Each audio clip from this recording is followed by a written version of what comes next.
வாழும் வரை நிழல் என உடன் நான் வருவேனே.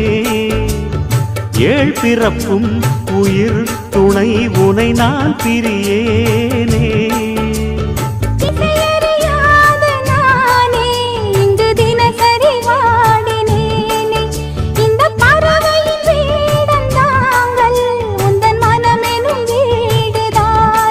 நீண்ட காலம் நேர்ந்த சோகம் நீங்கி போக நானும் தீண்ட யோகம் விளங்கிடும். பூமிக்கொரு பாரம் என்று எண்ணி இருந்தேன், பூமுடிக்க யாரும் இன்றி கண்ணி இருந்தேன். சொந்தமின்றி பந்தமின்றி நானும் இருந்தேன், ஒட்டு ஒன்று தொட்டு